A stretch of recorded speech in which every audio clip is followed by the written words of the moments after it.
scream again and lose her tongue. Dexter, first and in the beginning, is Sin's premiere, and while it covers a number of the series' anticipated narrative beats, it hasn't yet found a natural balance between its familiar characters and fresh faces. Angela Bishop's police cruiser transports a wounded Dexter to the hospital in a startling opening scene that continues where New Blood left off. Dexter's life flashes before his eyes as he is revived in the ER, establishing the 2025 follow-up series Dexter, Resurrection. The original's iconic theme song and Michael C. Hall's strangely calming voiceover narration create an emulative yet reaffirming atmosphere. After the controversial New Blood and the disappointing original series finale, a Dexter prequel series has always been a risk, and its first episode hasn't yet paid off. In Dexter, Original Sin, Patrick Gibson plays the amiable local serial killer Dexter Morgan, who is eager for his first murder after graduating from college and starting a job as a Miami Metro forensics intern. Since Dexter's origin story was extensively covered during the 8 seasons of the original, fans are familiar with it. In light of this, the main purpose of Original Sin Episode 1 ought to have been to provide a fresh take on a successful formula rather than merely a copy-and-paste recap. The majority of the episode is devoted to introducing younger faces and characters with well-known names. The same semi-charming deviant is Vince Masuka.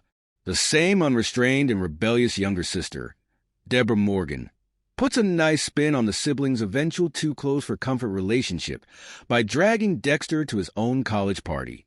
New, hard-hitting police characters portrayed by Patrick Dempsey and Sarah Michelle Gellar eclipse an underutilized Angel Batista and a non-existent Maria LaGuerta.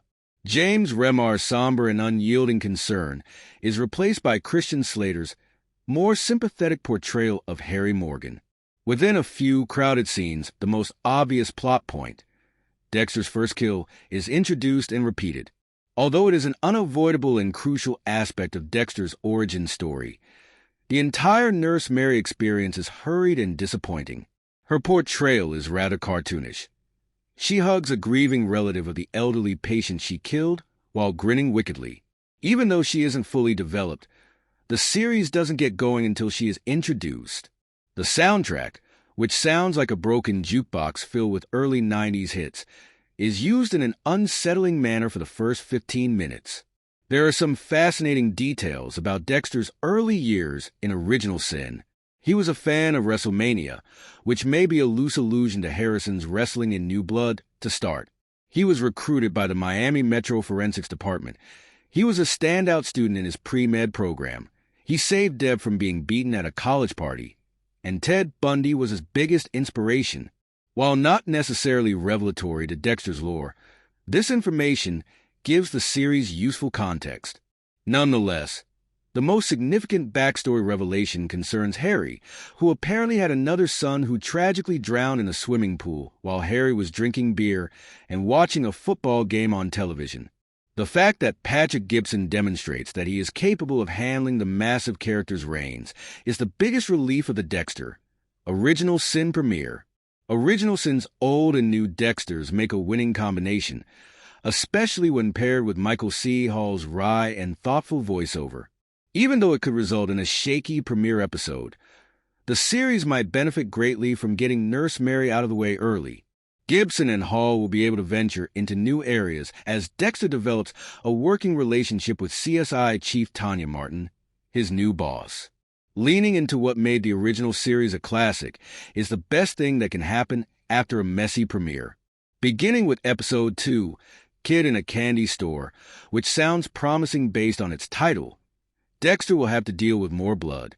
Harry's code and Dexter's lore will need to be developed more creatively and with more focus. For Original Sin to feel like another real season of Dexter, a new season-long antagonist must be developed. Dexter. Original Sin's 2-episode premiere might have been Paramount's best option. It's too soon to predict the outcome of the prequel with 9 episodes remaining, but even after 1 episode, it's evident that the series is at a pivotal juncture. The nimble dance between Hall's traditional dry Dexter humor and Gibson's spot-on Dexter mannerisms works incredibly well in certain scenes. Dexter. Original Sin could easily overcome its shaky beginning if it continues to feature this incredible Gibson Hall combination.